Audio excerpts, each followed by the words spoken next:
the recommendation there. Do I have a second? Seconded. Deputy Mayor, thank you. We'll hear first on the from the report writers. And is Ruth here? Ruth's here. Pleasure. Yes.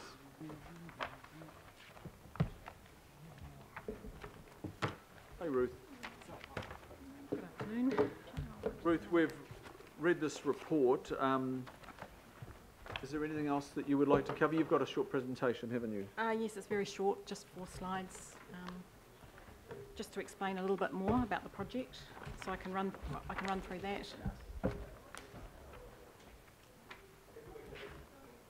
So just a bit of background. We are required under the Resource Management Act to monitor the effectiveness and efficiency of our plan. I haven't put the whole of Section 35 up there. The whole Section 35 also includes state of the environment monitoring, resource consent monitoring, and the whole gamut of monitoring. But we're focused with this project on Section 2, which is the efficiency and effectiveness of policies, rules, and other methods in its policy statement or its plan. So we've commenced the project.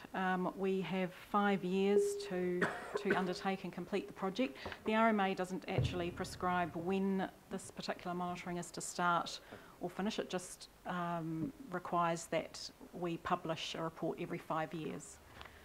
So the commencement date for the project is appropriately from the date of the plan being made operative, which is November 2016. So we have about 5 years, so it takes us to about 2021 to provide a public report. So just an idea of where monitoring sits in the policy life cycle. We've obviously have our legislation, we adopt a plan, and then monitoring and review is part of that policy cycle, which then feeds in again to any further plan reviews. So it's quite an important part of the life cycle to monitor how the plan is going.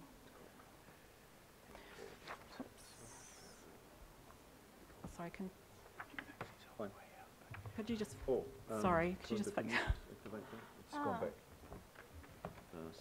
Third slide, I think.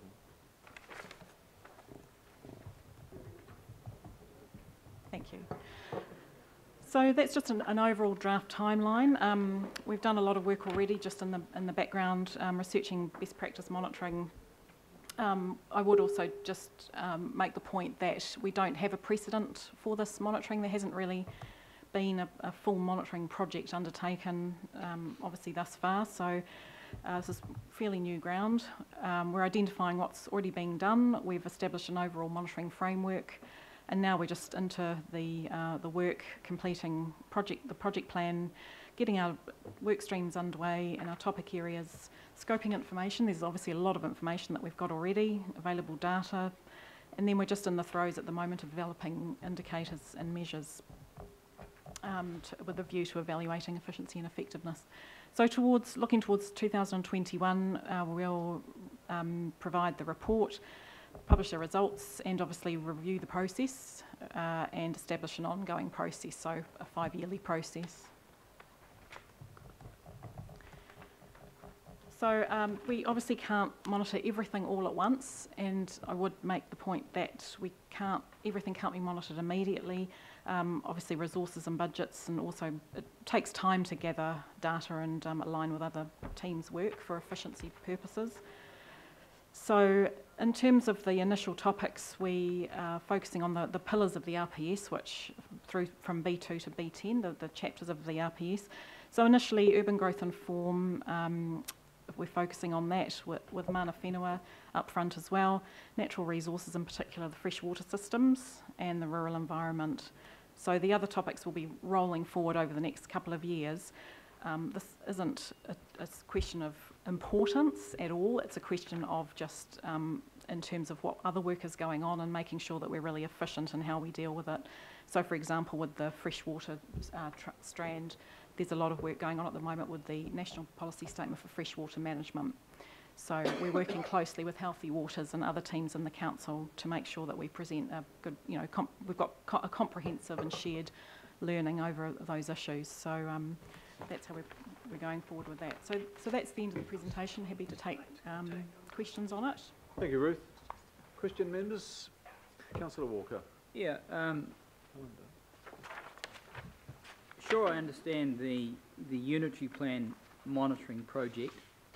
As part of that, is there going to be any monitoring around the special housing areas? Is that embraced within what we're doing? Because that's had, I'd suggest, a rather negative impact, certainly around on land prices and so on, and affordability. That's something that we could look at as part of the urban growth strand, certainly. We haven't actually locked in all the indicators yet, but we can certainly flag that as something to be looking at in the initial. Well, through you, Mr. Chair, I would commend that.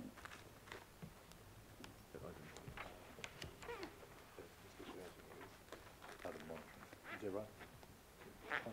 Sorry, The special housing areas as part of the monitoring, is that what you Yes, please. suggested? Yeah. Okay, the special housing areas don't exist. No, the monitoring of those. Of the monitoring of what was the special housing areas. Correct.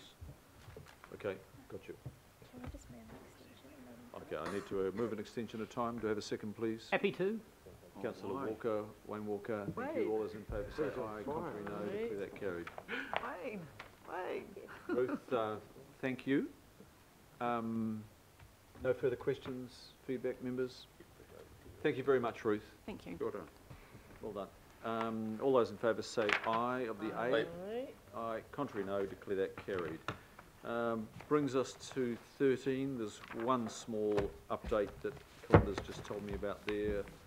On 13 members, there was a motion from our last meeting at Ngāti Whātua Aoraki's marae, and that was pertaining to some work that the Plans and Places team would be doing on road ends. You'll recall that. Happy to move, Mr. That's Chair. not on the list, but that will be updated. Moved by Councillor Wayne Walker. Do I have a second? Councillor Fesso with a peace sign. Thank you. Second. Which way was it? Was that way? Getting late now, It's all on video. You can't escape it. All those in favour say aye. Contrary, no. Declare that carried. Just check. That's nothing extraordinary. Thank you, members. Declare the meeting closed.